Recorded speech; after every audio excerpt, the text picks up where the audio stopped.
Pete Hegseth wasn't ready for what Senator Chris Murphy brought to the table. In a hearing that was supposed to be routine, the conversation exploded into a full-blown clash over secrecy, taxpayer money, and double standards at the highest levels of government. Billions of dollars, foreign gifts, and the shadow of January 6th all collided in one of the most tense exchanges Congress has seen in months. And the way Murphy pressed Hegseth left viewers stunned.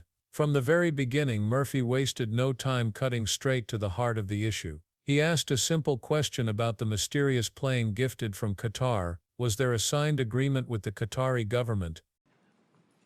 You're up. Thank you very much, Mr. Chairman. Thank you, Mr. Secretary, for being here today. I wanted to build on some of the questions that Senator Schatz was asking, just to try to build a fact predicate for some of the tough spending decisions we're going to have to make here.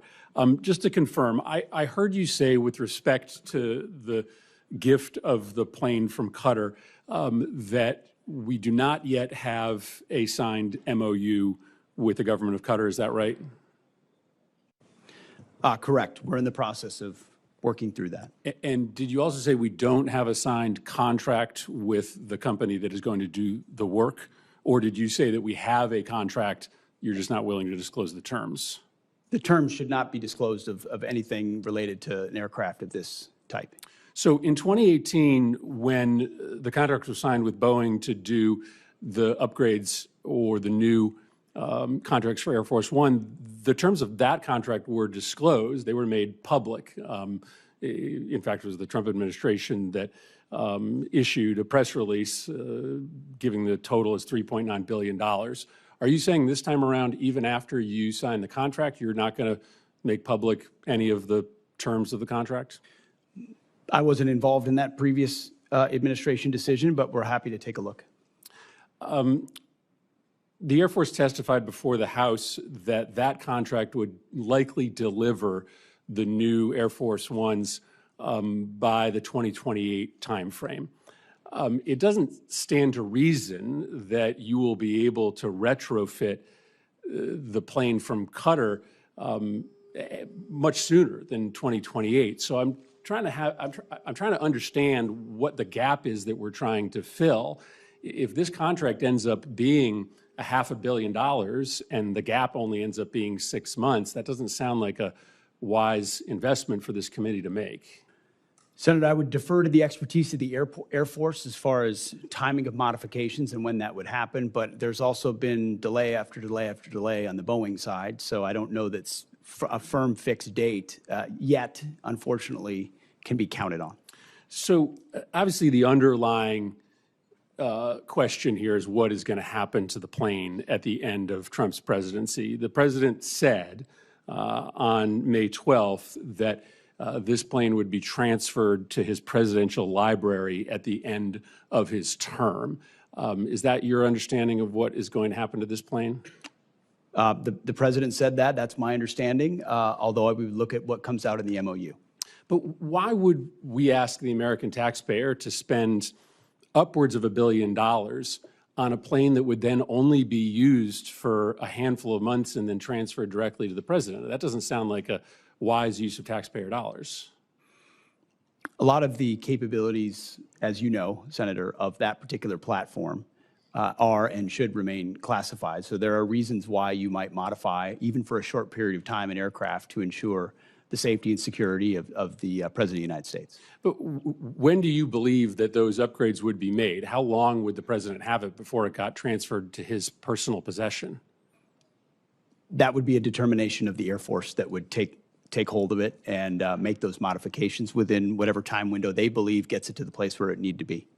Yeah, I think this is extraordinary, Mr. Chairman. We're talking about a pretty massive investment of appropriations dollars into a plane that the Secretary is saying is currently planned to be transferred personally to the President. There's a lot of other pending needs that we need to fund. This would seem to be low on the list. The answer no. Was there a signed contract with the company responsible for doing the retrofit work? Again, no. Everything was vague, hidden, and deliberately shielded from public view. For an aircraft supposedly tied to the safety of the president, the lack of paperwork raised red flags everywhere. And Murphy didn't stop there. He pointed out that back in 2018, under the Trump administration, when Boeing was awarded a massive $3.9 billion contract for Air Force One upgrades, the deal was announced in a press release. The number was made public. Americans were allowed to see the price tag. So why, Murphy demanded, was this new deal shrouded in secrecy? Why would taxpayers be asked to bankroll an aircraft when no one could even see the details? The refusal to disclose the terms didn't just look suspicious, it felt like a deliberate attempt to hide the truth. But that wasn't the only troubling piece. Murphy pressed on, asking why this deal was even necessary in the first place. The timing didn't add up. Reports suggested that the Boeing contract was already slated to deliver the next generation of Air Force One by 2028. So what gap was this Qatar plane supposed to fill? At most it would cover a window of a few months. And yet the retrofit was estimated to cost upwards of $500 million. $500 million for 6 months of use. Murphy called it out for what it was: an absurd, reckless investment that didn't make sense for the American people. And what Murphy revealed next took the debate to another level. He highlighted what everyone else was already thinking: if Trump only had a few months left in office, why would so much money be poured into a plane he might barely use? The answer was uncomfortable. Once his presidency ended, the plane could be transferred into his personal possession. Imagine that: a taxpayer-funded luxury jet, upgraded under the guise of security, parked in Trump's presidential library as a vanity exhibit. Billions spent not for the security of the nation, but for a personal trophy to cement a political legacy. The absurdity was hard to ignore. At a time when every budget decision matters, this looked less like a national security investment and more like a vanity project. Murphy's line of questioning sliced straight into the heart of the issue. Was this about keeping the president safe or about indulging presidential ego? Because if the timeline was correct, the American people weren't protecting democracy. They were paying for a billionaire's personal display piece. But this wasn't just about money. It was about the blurred lines of privilege that seem to follow powerful leaders wherever they go. When pressed, Hegseth tried to argue that modifications to the aircraft were essential for security, even if only for a short period of time. But that explanation fell flat. These so-called classified safety measures often doubled as luxury perks. Every administration claimed the changes were necessary. Every administration insisted on secrecy. And every time, the upgrades just happened to leave presidents with taxpayer-funded symbols of prestige long after their terms ended. This was bigger than one plane. It was about accountability. If the government can't be transparent about how billions are being spent, what else are they hiding? Murphy made it clear that this wasn't just sloppy budgeting, it was a systemic problem. A problem where security is used as a shield to block scrutiny, and where taxpayers are forced to foot the bill without knowing who truly benefits.